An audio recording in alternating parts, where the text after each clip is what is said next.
Beshi! Tara sa barangay hall! Ang dami ng tao! Tayo pala ang narito! At ang dami daw pamimigay ng mga grocery. May General Assembly ang mga kapitan, mga lalabang kapitan at kapitana. Tara! Ala, ngayon naga? Ala, hindi pa ako nakakabis. Kayo kong are. Ay, baka naman wala tayong mga pala doon. Ay, hindi na ako nasama. Hindi na ako nasama. Ikaw na lang. Dala mo na lang ako ng sardinas. Ala, mamaya ka na magwalis. Mamaya mo na tuloy. Tayo na. Tayo lalakad na. Nauna pa namin papayo. Hey!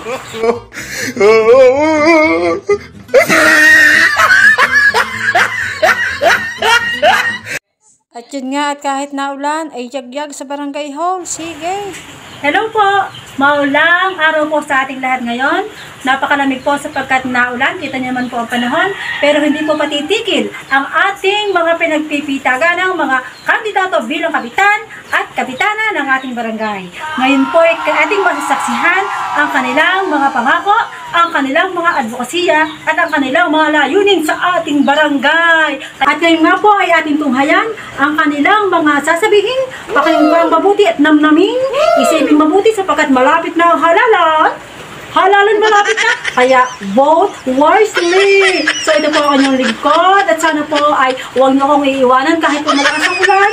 Atin po silang tunghayang magaling. At ang una po natin magsasalitang kapitan, atin pong palakpakan, si Binibining Cute X.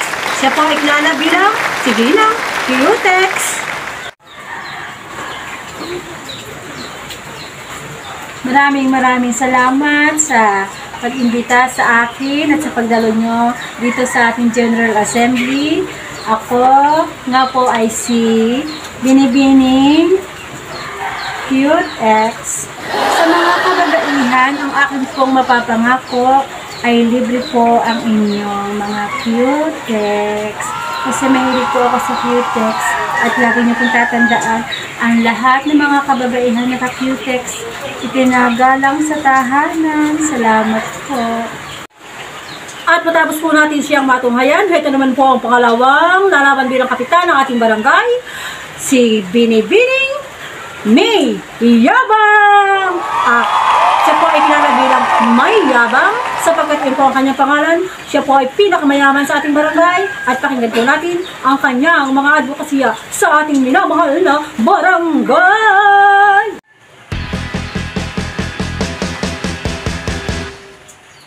Ang init, mapakainit, pawisan ng inyong lingkod. Ang init sa barangay hall. So, sino pang hahanapin yung iboto? Ako. Ako ang pinakamayaman dito sa barangay. So, ito pa lang, 1 million. I-donate ko ang aking kayamanan dito. Ako lang ang gawin yung kapitan. 3 ang aking yate. Mga sasakyang kong malalaki, i-donate ko sa barangay hall. Walang magugutom. Lahat ay yayaman.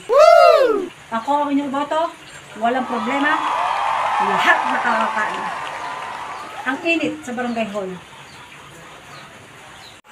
Isa naman pong masibagong palakpakan sa ating katatapos na magsalita kay Binibining May Yabang. So napakinggan po natin ang kanyang mga sasabihin at ang kanyang mga advokasya sa ating barangay. At siya daw po ang pinakamayaman. So hindi na tayo maghihirap. So vote wisely. At ito na nga po ang huli nating kandidato bilang kapitan ng ating barangay. Ang nag-iisang lalaki, ang masipag na si Mr. Mabulak Boy. Maraming salamat. Ako po ay si Mabulak Boy. Pag ako po ang binoto, lahat po tayo ay magsasaya.